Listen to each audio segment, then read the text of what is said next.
मर गई। अरे दादा अपन बोल दिया था अपन बोली बना दे सोचा भाई इनको हम अपन बोली न दे।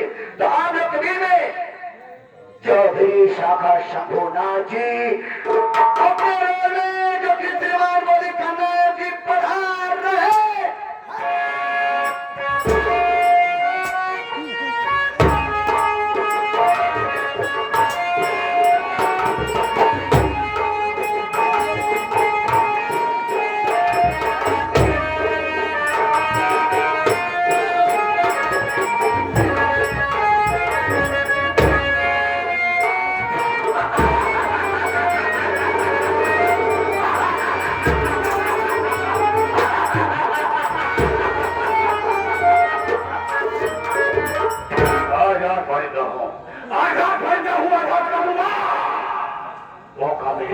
बर्बाद कर दूंगा।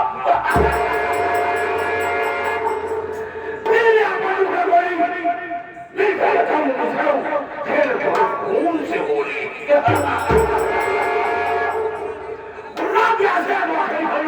सीना कभी कपाल का पानी निकाल आइए मेरा रहना चाहिए कि मैं कौन हूँ और कहाँ का रहने वाला हूँ। मेरा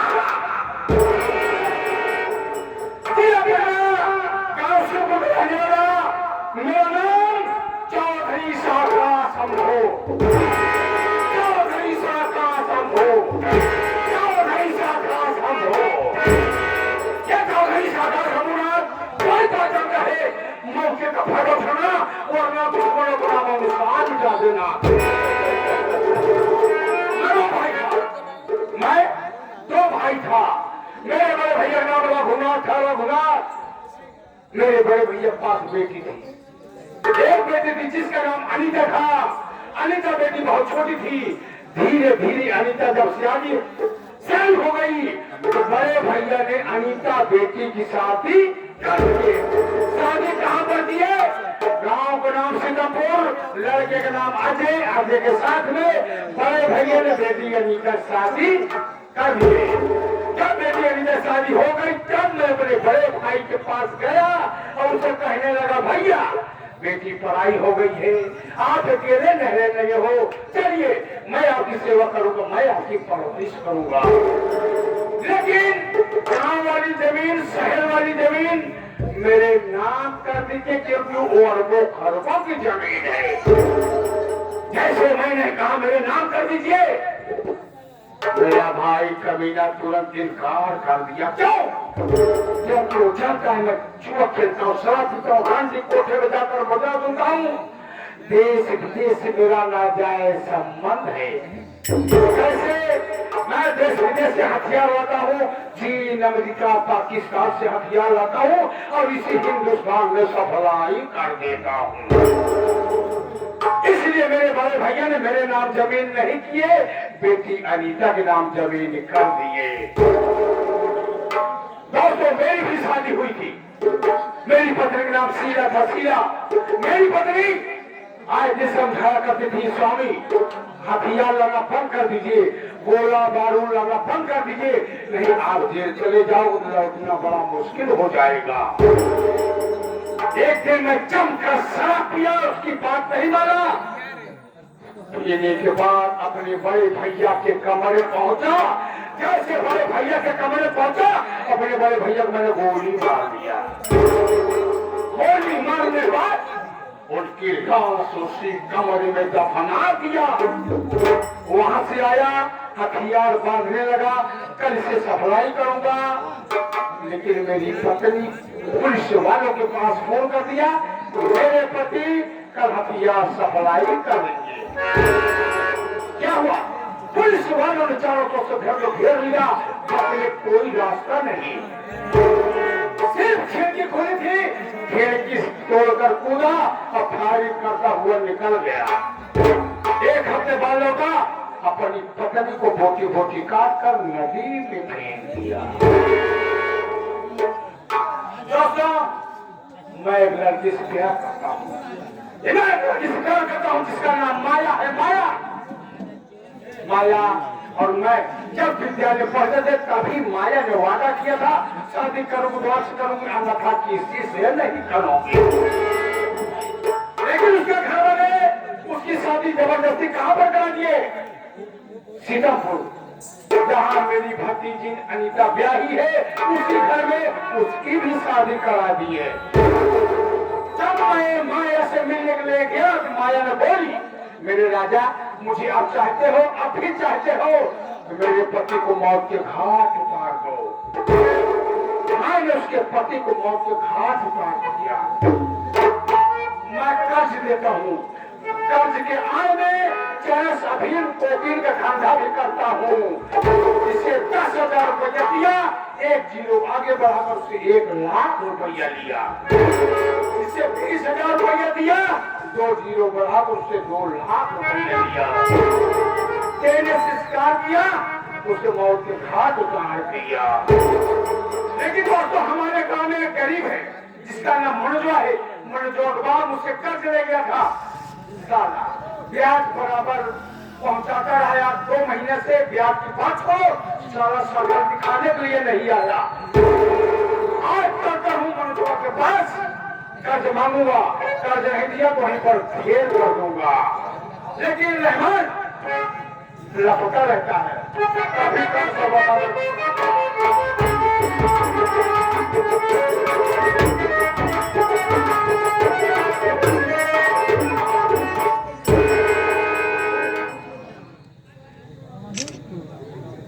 बाबू साहब हम तो आज गए आ गया, मुख्य मुंह रखा है तो एक तरह से शर्मा ही का क्या हुआ?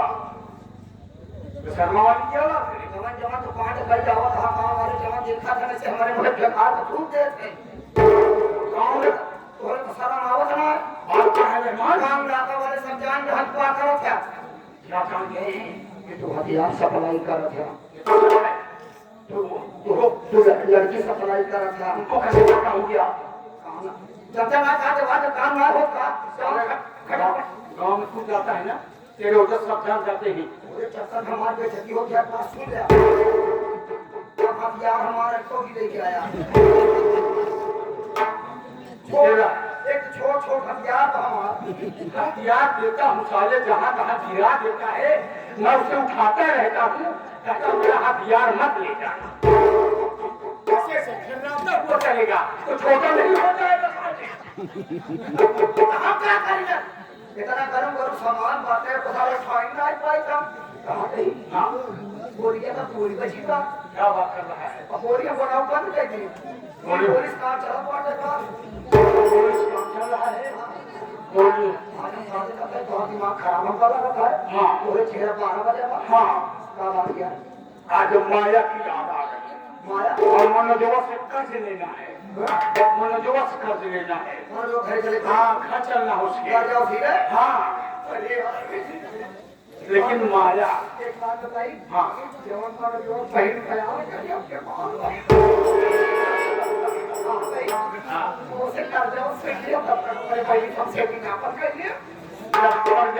मिलाना मेरा चीज याद हो, लेकिन आप माया माया याद आओ, छाया याद आओ तो माया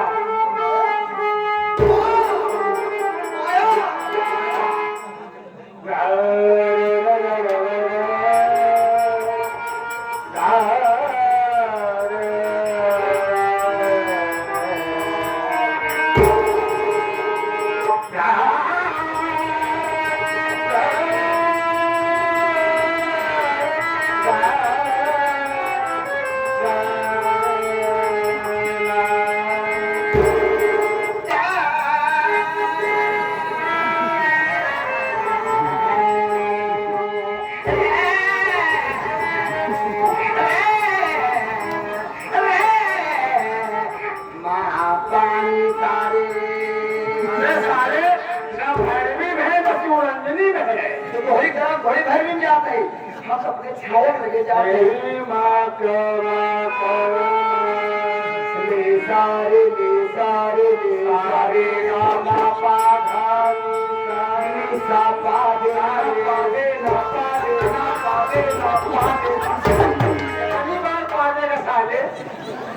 सारे गांव में पास है उसका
इस ऐतिहासिक पावन पवित्र धरती पे बैठे हुए आप पिता तुल्य बुजुर्ग हम उम्र साथी इस देश के माँ बहन स्वाभाविक रदार बच्चे और साथ साथ जितने भी यहाँ हमारे YouTube चैनल वाले आए हैं साथ साथ उनका भी धन्यवाद करता हूँ। आप सब मेरा परिचय दीजिए कि मेरा नाम क्या है, मैं कहाँ का रहने वाला हूँ और हमारे परिवार में कितने सदस्य हैं और हमारी कहानी क्या है। साथी बाबू मेरा नाम मनोज कुमार है, मेरा नाम मनोज कुमार है। मैं शहर पटना गांव शिवपुर का रहने वाला हूँ। बड़ी दुख की बात तो ये है बाबू कि मेरी माँ बचपन में ही गुजर गई। माँ का प्यार नहीं मिला मुझे। मेरे बाबूजी दुनिया में जिंदा थे। बाबूजी के दिल में ये सपना था कि मैं अपने बेटे मनोज कुमार को पढ़ाऊं लिखाऊं। मेरा बेटा मनोज कुमार या तो डॉक्टर बनकर या तो इंजीनियर बनकर देश की सेवा करे। यही सपना साकार करने के लिए बाबूजी हमारे ही गांव के जो चौधरी साहब हैं जिनका नाम है साका शंभुनाथ है, उन्हीं के हाथ से 20,000 रुपए लाए और बाबूजी कुछ दिनों के बाद ये दुनिया छोड़कर चल बसे। बाबूजी तो चले गए लेकिन सर इतना बड़ा बोझ, इतनी बड़ी जिम्मेदारी दे दिए। मेरी मासूम बहन का नाम गीता है। मैं अपनी बहन की परवरिश किया, बहन समझकर नहीं अपनी बेटी समझकर परवरिश किया। बहन गीता सयानी हो गई है। रात इसी बात में इसी चिंता में डूबा रहता हूँ कि हे मालिक जब अपनी बहन का हाथ पीला कर दूं, अपने ससुराल जाए और सर से बोझ हल्का हो जाए। रात दिन में मैं तो मजदूरी करता हूँ और हर महीने ब्याज के तौर पर चौधरी साहब के यहाँ पहुंचा आता हूँ, लेकिन उनका कर्ज नहीं अदा कर पाया। बाबू हमेशा मेरी बीवी राधा इसी चिंता में डूबी रहती है।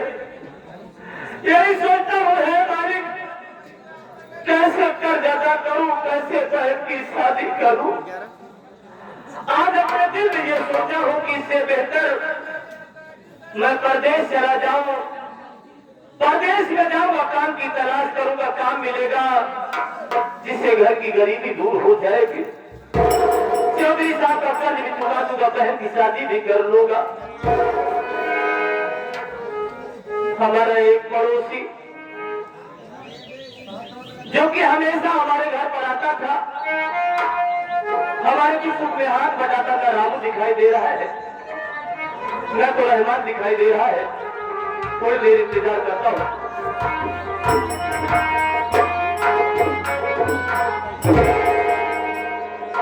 अरे हमें भैया नमस्ते। नमस्ते भाई, कहो रामू कैसे हो? अपना तो सब ठीक है भैया, क्या बात है आपकी आंखों में आंसू, क्या उस आंसू का कारण जान सकते हैं भैया? रामू मेरे भाई, हाँ भैया। जब से उस मालिक ने मुझे इस दुनिया में भेजा है, जैसे उसने कह दिया हो कि जाओ बेटा मनोज, तुम्हें इस दुनिया में रोने के सिवा कुछ नहीं मिलेगा। अरे रोना तो मेरी तकदीर, मेरा मुकद्दर, मेरा नसीब बन गया है। मेरा एक काम कर दो भाई। कौन सा काम भैया? मेरी बहन गीता को बुला दो, मेरी पत्नी राधा को बुला दो, मैं उससे दो बातें करना चाहता हूँ। ठीक है भैया, आप कर जाइए, बुला देते हैं। अरे बहन गीता और भाभी राधा,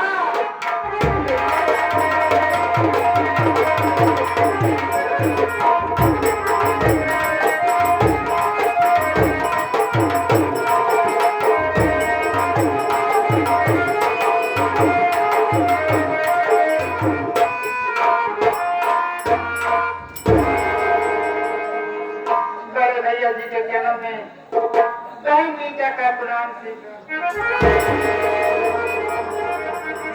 खुश रहो बहन।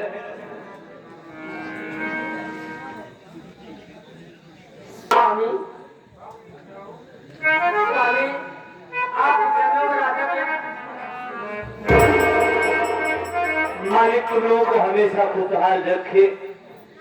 भैया हाँ बहन, मैं आपसे कुछ कहना चाहती हूँ। क्या कहना चाहती हो गुड़िया? मेरी बात को सुनो। कैसे कह सकती हो?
आखिर बात क्या है जो आज आपका ये चेहरा मुरझाया हुआ है और आपकी आंखों में आंसू, ये आंसुओं का कारण क्या हो सकता है भैया?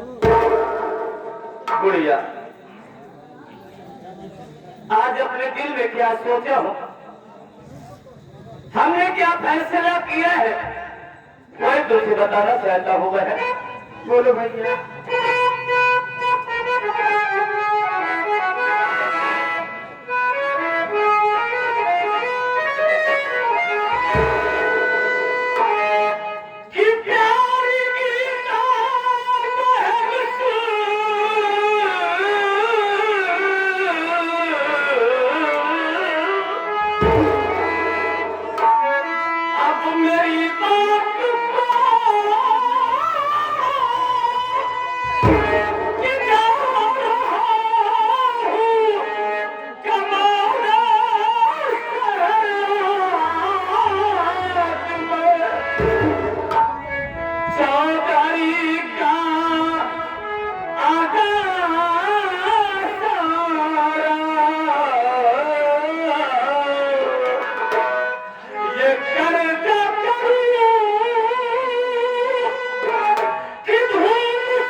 अभिशाप क्या पहुंचाता हूँ, लेकिन उनका कर्जा नहीं कर पाया बहन। इसी से आज मैं प्रदेश जाना चाहता हूँ बहन। और तू क्या कह रही है? प्रदेश जाऊंगा, काम की तलाश करूंगा, काम मिलेगा, चौधरी साहब का कर्ज चुकाऊंगा। और बहन तुम्हारा हाथ भी तो पीला करता है। भैया आप कहाँ जाना चाहते हो, लेकिन जाने से पहले एक बार भाभी माँ से भी पूछ लीजिए। प्रिय राधा, बोलिए स्वामी। मैं जानता हूँ जब से तुम्हें शादी करके अपने घर पर लाया हूँ, मैं तुम्हें दुख के सिवा कोई सुख नहीं दे सकता प्रिय। इसी बात का मुझे अफसोस है, लेकिन क्या करूं? अपने घर की स्थिति को जानती हो, परिस्थिति को जानती हो कि अपने घर की आर्थिक स्थिति ठीक नहीं है। इसलिए आज मैं शहर जा रहा हूं, लेकिन घर की जिम्मेदारी, बहन की जिम्मेदारी तुम पे सौंप के जा रहा हूं। बहन सयानी हो गई है और आने पर कोई शिकवा शिकायत न मिले। रही बात किराए की, तो चल रहा हूं। जो हमारे यहाँ के प्रधान जी है या बीडीसी है, शिव शंकर भैया से मांग लूंगा, कमा कर आऊंगा तो पैसा वापस कर दूंगा। लाओ पिए मेरा झोला दो, क्योंकि ट्रेन का समय हो गया। घर में जो भी रूखा सूखा बना हो उसी झोले में खाने को रख देना, रास्ते में खाना खा लूंगा। स्वामी लीजिए स्वामी। अपना ख्याल रखना, मालिक तुम लोगों को हमेशा खुश रखे।